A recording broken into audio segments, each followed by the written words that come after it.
Hello everyone and welcome to the vlog today. We are headed to Occidental Mindoro today, but not for a vacation, unfortunately. We are going there for a wake. So it'll be my first time to experience like a Filipino wake. We won't be able to go to the funeral because that's in a few days, but we wanted to come and support the family of some people that passed away, and it's a really sad story. They are members of our church, and it was a branch president, which was a leader of the area there, a Relief Society president, a young mom, and a young boy that had just joined the church a year ago. He would have been one of the youth at our conference that John and I are planning, so we felt like it was important to come and support his family. It's such a sad time. So let's go and experience this for the first time. Cue the travel montage.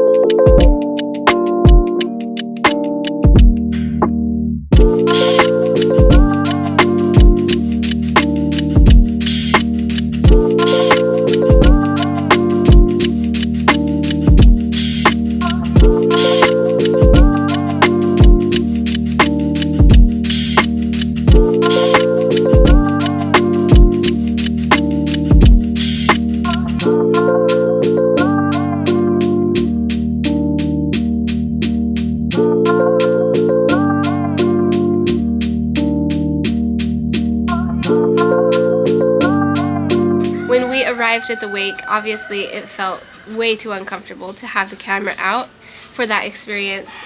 So to respect the family, we didn't film anything or take pictures.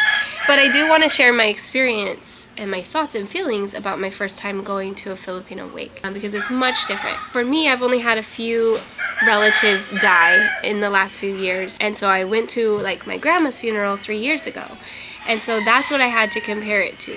And it's a different feeling completely, and it was shocking to me, actually, some serious culture shock to go and experience this. So we went in first to the young boy's funeral or wake, and the way they have it is like the body is in the casket inside their house, and people can come and go, and also they have like gambling outside, and it's almost like a party in some ways.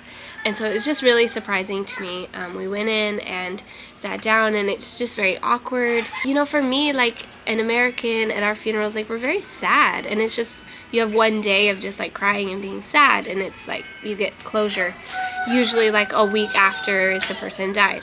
But here it's like days and days and days, like a week, that like people are coming to visit, and you have this constant viewing of the body for like days and days. It's not that the sadness wears off, but just like it's already been a week, and so everyone's done crying, you know, like their tears are dried up, at least in front of people. So for me, I was surprised that there wasn't a lot of crying, and it was a little bit awkward, and there was a lot of casual conversation too that surprised me. And like, for example, John asked how old he is. Actually, how he said it was, when's his birthday and how old will he be? Just like something simple like that triggered me, and I thought that was so insensitive. Like, he's not going to turn that age then, so can't you think of something else to talk about? Like, I had to process a lot. John understands, you know, where I'm coming from, but it was just awkward and hard. Then we went over to the next wake that was just down the street, because it was like someone that they went to church together, so we went there, and he was an older man, and so we sat and talked with his wife for a long time, and that was nice. John was really sweet with her, but again, like people were outside like laughing and playing around, and it just really surprised me. So at that place, John then told me about like leaving money, and so we left some money, and then I wanted to go back to the boys' place and leave some money because we didn't do that there.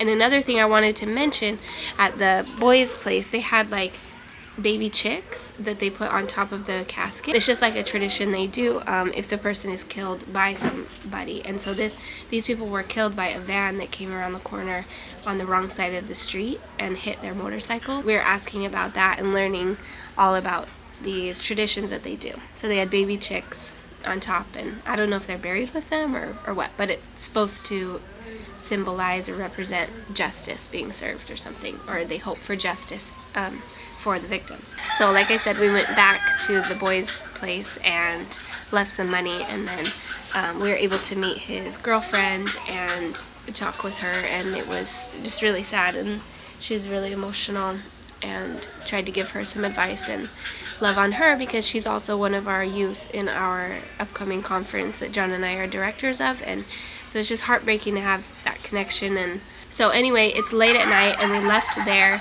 and the saddest thing happened. We're driving and we get stopped in traffic, and everyone's getting out and finding out what happened, and it turns out these two motorcyclists hit a truck and it exploded and they were killed.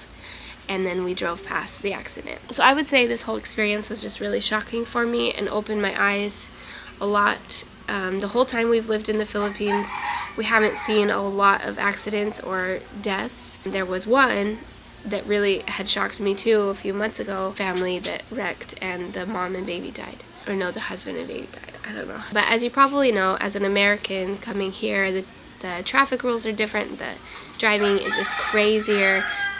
In the US, you would never have a whole family on a motorcycle, for example. And so those things were already hard to adjust to, but then this whole experience shocked me, and it like really messed with me mentally. That night we went and we relaxed at our hotel, had a good breakfast at this beautiful location, like up on the roof. It was just relaxing and nice. It doesn't matter how fancy your breakfast is. When there's rice and Milo, sabawan na yan. What? I said gross. Sorry.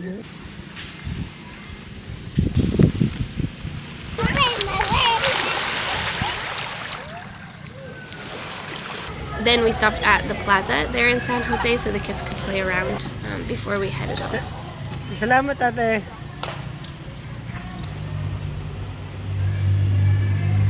What is it? She didn't let her park it. Oh no. It's the funniest part. Yeah. Like I said, this really affected me mentally and opened my eyes to like how dangerous it is to drive here. It was really difficult for us to make the drive home, and I was super anxious, and so actually we had to stop quite often so that I could get a break, because mentally it was so scary for me.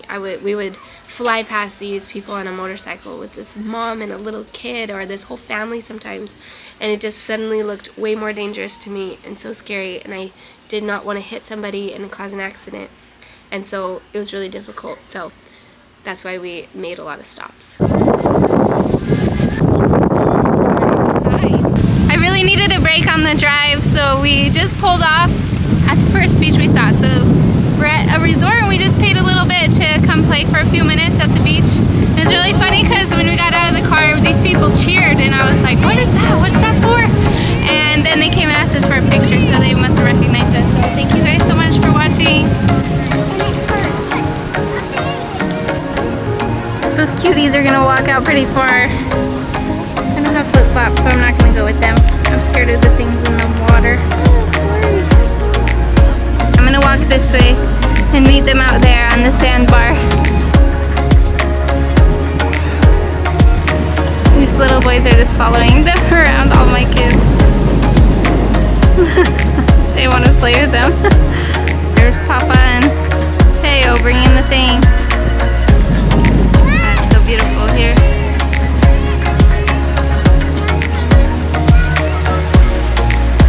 Wow, that is cool.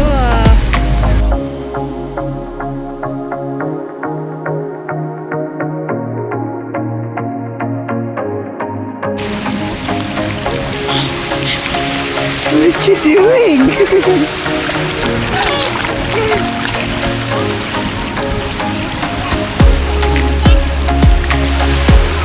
Wow! That's the cutest thing in the world. I know.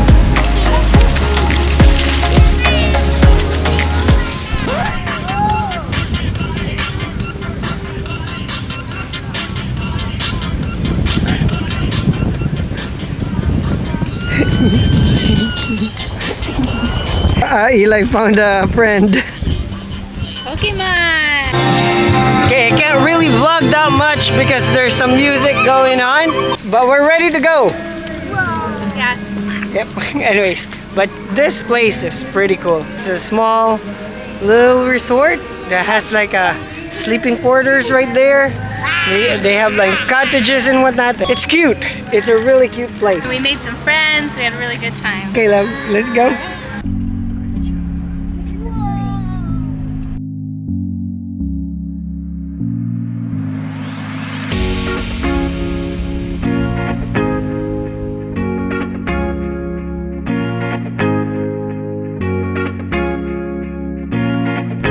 Look at that, Eli.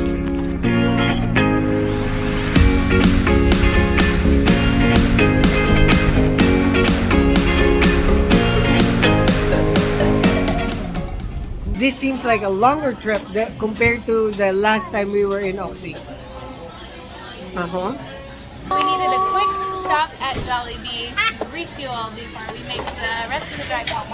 Love, is that large? How am I supposed to share that with you? Eh, It's simple. Mama gets all of it, you get nothing.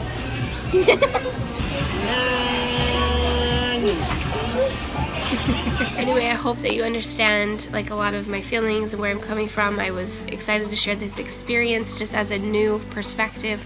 As an American coming to the Philippines, everything's different, especially things like this, like our funerals, just so different.